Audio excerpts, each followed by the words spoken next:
ஆதியாகமம் 26 அதிகாரம். ஆபிரகாமின் நாட்களில் உண்டான பஞ்சத்தை அல்லாமல் பின்னும் ஒரு பஞ்சம் தேசத்தில் உண்டாயிற்று. அப்பொழுது ஈசாக்கு பெலிஸ்தருக்கு ராஜாவாகிய அபிமெலேக்கினிடத்தில் கேராருக்கு போனான்.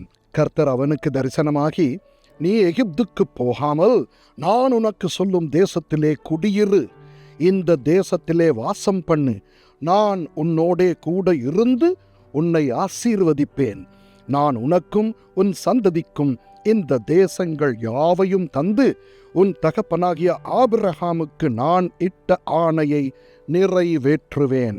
ஆபிரகாம் என் சொல்லுக்கு கீழ்ப்படிந்து என் விதிகளையும் என் கற்பனைகளையும் என் நியமங்களையும் என் பிரமாணங்களையும் கைக்கொண்டபடியினால் நான் உன் சந்ததியை வானத்தின் நட்சத்திரங்களைப் போல பெருக பண்ணி உன் சந்ததிக்கு இந்த தேசங்கள் யாவையும் தருவேன். உன் சந்ததிக்குள் பூமியில் உள்ள சகல ஜாதிகளும் ஆசீர்வதிக்கப்படும் என்றார். ஈசாக்கு கேராரிலே குடியிருந்தான். அவ்விடத்து மனிதர்கள் அவன் மனைவியை குறித்து விசாரித்த போது, இவள் என் சகோதரி என்றான். ரெபேக்காள் பார்வைக்கு அழகுள்ளவளானபடியால் அவ்விடத்து மனிதர்கள் அவள் நிமித்தம் தன்னை கொல்லுவார்கள் என்று எண்ணி அவளை தன் மனைவி என்று சொல்ல பயந்தான். அவன் அங்கே நெடுநாள் தங்கியிருக்கையில் பெலிஸ்தருக்கு ராஜாவாகிய அபிமெலேக்கு ஜன்னல் வழியாய் பார்க்கும்போது ஈசாக்கு தன் மனைவியாகிய ரெபேக்காளோடே விளையாடிக் கொண்டிருக்கிறதை கண்டான்.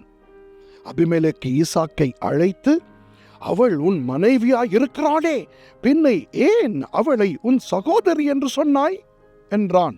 அதற்கு ஈசாக்கு, அவள் நிமித்தம் நான் சாகாதபடிக்கு இப்படி சொன்னேன் என்றான்.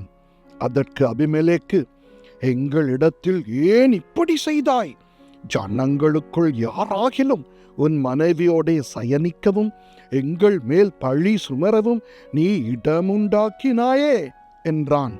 பின்பு அபிமெலேக்கு, இந்த புருஷனையாகிலும் இவன் மனைவியையாகிலும் தொடுகிறவன் நிச்சயமாய் கொலை செய்யப்படுவான் என்று எல்லா ஜனங்களும் அறிய சொன்னான்.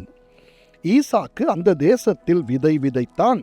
கர்த்தர் அவனை ஆசீர்வதித்ததினால் அந்த வருஷத்தில் 100 மடங்கு பலன் அடைந்தான்.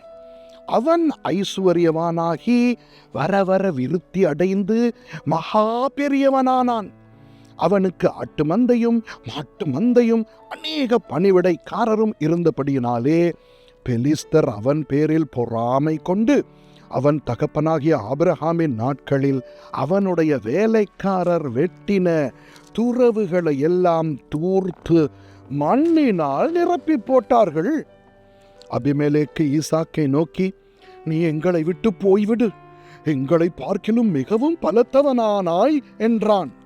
அப்பொழுது ஈசாக்கு அவ்விடம் விட்டு புறப்பட்டு கேராரின் பள்ளத்தாக்கில் கூடாரம் போட்டு அங்கே குடியிருந்து தன் தகப்பனாகிய ஆபிரகாமின் நாட்களில் வெட்டினவைகளும் ஆபிரகாம் மரித்த பின் பெலிஸ்தர் தூர்த்து போட்டவைகளும் ஆகிய துறவுகளை மறுபடியும் தோண்டி தன் தகப்பன் அவைகளுக்கு இட்டிருந்த பெயர்களின்படியே அவைகளுக்கு பேரிட்டான். ஈசாக்குடைய வேலைக்காரர் பள்ளத்தாக்கிலே வெட்டி அங்கே சுரக்கும் நீரூற்றை கண்டார்கள்.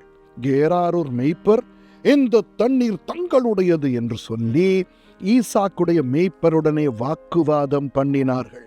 அவர்கள் தன்னோட வாக்குவாதம் பண்ணினபடியால் அந்த துறவுக்கு ஏசேக்கு என்று பெயரிட்டான். வேறொரு துறவை வெட்டினார்கள், அதை குறித்தும் வாக்குவாதம் பண்ணினார்கள். ஆகையால் அதற்கு சித்னா என்று பெயரிட்டான். பின்பு அவ்விடம் விட்டு பெயர்ந்து போய் வேறொரு துறவை வெட்டினான். அதை குறித்து அவர்கள் வாக்குவாதம் பண்ணவில்லை. அப்பொழுது அவன், நாம் தேசத்தில் பலுகும்படிக்கு இப்பொழுது கர்த்தர் நமக்கு இடம் உண்டாக்கினார் என்று சொல்லி அதற்கு ரெஹோபோத் என்று பெயரிட்டான். அங்கே இருந்து பெயர்செபாவுக்கு போனான். அன்று ராத்திரியிலே கர்த்தர் அவனுக்கு தரிசனமாகி, நான் உன் தகப்பனாகிய ஆபிரகாமுடைய தேவன், பயப்படாதே, நான் உன்னோடே கூட இருந்து என் ஊழியக்காரனாகிய ஆபிரகாமின் நிமித்தம் உன்னை ஆசீர்வதித்து உன் சந்ததியை பெருக பண்ணுவேன் என்றார். அங்கே அவன் ஒரு பலிபீடத்தை கட்டி கர்த்தருடைய நாமத்தை தொழுது கொண்டு அங்கே தன் கூடாரத்தை போட்டான். அவ்விடத்தில் ஈசாக்கின் வேலைக்காரர் ஒரு துறவை வெட்டினார்கள். அபிமெலேக்கும் அவன் சிநேகிதனாகிய அகுசாத்தும் அவன் சேனாபதியாகிய பிகோலும் கேராரிலிருந்து அவனிடத்துக்கு வந்தார்கள்.